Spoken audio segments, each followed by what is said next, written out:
Let me tell you something I see happen all the time when people move to Richmond. Someone moves to Richmond, they're excited. They picked a house they like. They found a neighborhood that sounded great online, but they didn't really talk through the lifestyle with someone local first. And about 6 months later, I get the call. Usually it starts the same way. We love Richmond, but something about our daily routine just isn't working. Now, here's the interesting part. Almost every time that happens, they didn't work with me when they moved here because the issue usually isn't the house. And it's not that Richmond disappointed them. It's that they picked the wrong version of Richmond for how they actually live. This metro area has a lot of different lifestyles packed into a pretty small area. You can live somewhere where you walk to coffee, restaurants, and parks almost every day. Or you can live somewhere quieter where evenings slow down, homes have more space, and things feel more predictable. Both are great options, and that's exactly the conversation I have with buyers before they move here. So, in this video, I'm going to show you 3 Richmond area communities people are choosing right now, what daily life actually feels like in each one, and how to figure out which one fits you best. Because when people get this decision right the first time, they don't just like Richmond, they really enjoy living here. Here's the part most people don't realize until they're already living here. In Richmond, where you live doesn't just affect your commute or your home value. It shapes your daily routine. It influences things like how busy your mornings feel, how often you're driving versus walking, whether your evenings feel social or quiet, and how much effort it takes just to run normal errands. 2 homes can be 10 or 15 minutes apart in Richmond and still feel completely different in terms of lifestyle. That's why when I work with buyers, one of the first conversations we have isn't about bedrooms or square footage. It's about how they want their normal week to feel. Because once you get clear on that, the map of Richmond starts to make a lot more sense. And most people end up gravitating towards one of the 3 types of communities. Now, here's something interesting. I've noticed working with buyers relocating to Richmond, they don't always realize it at first. But after they spend a little time exploring the area, the direction usually becomes pretty clear pretty quickly. Some people want to live close to green space and parks. Some want quieter neighborhoods with more space, and some want to stay near the city with easy access to everything. Once you figure it out, which one sounds most like you, half the map of Richmond usually disappears. So let's start with the first one. So once people start thinking about how they want their normal week to feel, one type of Richmond neighborhood usually rises to the top pretty quickly. Places where you could stay close to the city, but daily life still revolves around green space and walkable parks. 2 neighborhoods that really represent that lifestyle are Maymont Park and Bird Park. If you spend any time in Richmond, you'll notice right away how much activity revolves around these parks. Early mornings around Bird Park are pretty easy to picture once you've been there a few times. You'll see people walking the loop around Swan Lake, runners coming through with headphones on, dogs trying to drag their owners toward the water, and the fountain going in the middle of the lake. And if you sit there for more than a few minutes, you start realizing something. A lot of people who live nearby treat the park like their backyard. They're just part of the rhythm of the neighborhood. In the evenings, it's people throwing a frisbee, walking dogs, or just sitting by the water watching the sunset. Living in these neighborhoods means the park becomes part of your routine. A lot of homeowners here will tell you the same thing. They might not go downtown every week. They might not be out at restaurants constantly, but they're at the park all the time. One buyer I worked with moved here from Charlotte and told me something funny about their first week. They said they didn't realize how much time people in Richmond spend outside until they moved near Bird Park. They walked over to the lake one evening just to look around, and before they knew it, they'd been there for an hour just watching people run, walk dogs, and ride bikes. It felt active, but still relaxed. That's really the personality of these neighborhoods. You're still only a few minutes from Carytown, the museum district, and downtown Richmond. But the center of gravity for daily life is the park. Now, homes in these neighborhoods tend to be older with a lot of historic character and established trees. You'll find a mix of single-family homes, duplexes, and smaller residential streets tucked just behind the parks. The trade-off is that homes here can vary quite a bit in layout and age, and parking can sometimes be street-based depending on the block. But for buyers who want access to the city while still having green space right outside their door, these neighborhoods can be a really appealing fit. Of course, not everyone wants to live near the city. Some buyers realize pretty quickly they prefer a little more space, quieter streets, and homes built more recently. And that's where areas like Midlothian and Glen Allen often come into the conversation. If Maymont Park and Bird Park feel active and walkable, areas like Midlothian and Glen Allen offer a very different rhythm. Daily life tends to feel a little more predictable. Most errands involve driving, but the trade-off is usually more space and quieter neighborhoods. You'll find a wide range of housing styles here, including newer construction communities and established neighborhoods with larger lots.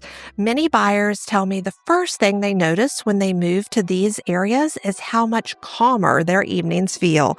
Instead of street noise or constant activity, evenings often mean backyard time, cooking at home, or spending time with family or friends. Another thing people appreciate is how errands tend to flow along major corridors like Hull Street, Broad Street, or Route 288.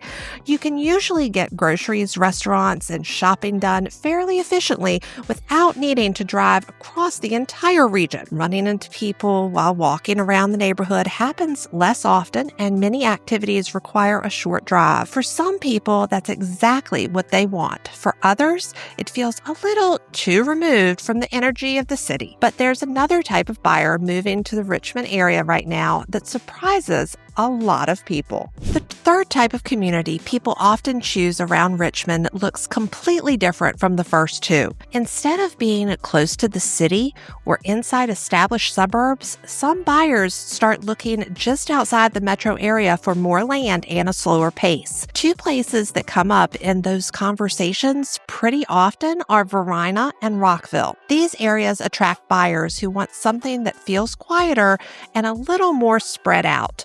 You'll find homes on larger lots, rural roads, farmland, and properties where you're not looking directly into your neighbor's backyard. For some people moving here, that's the entire appeal. Living in areas like Verina or Rockville means your routine tends to revolve more around your property and your immediate community. Instead of walking to coffee or restaurants, evenings might mean sitting on the porch, grilling outside, or just enjoying the quiet. Homes out here also tend to offer things that are harder to find closer to the city.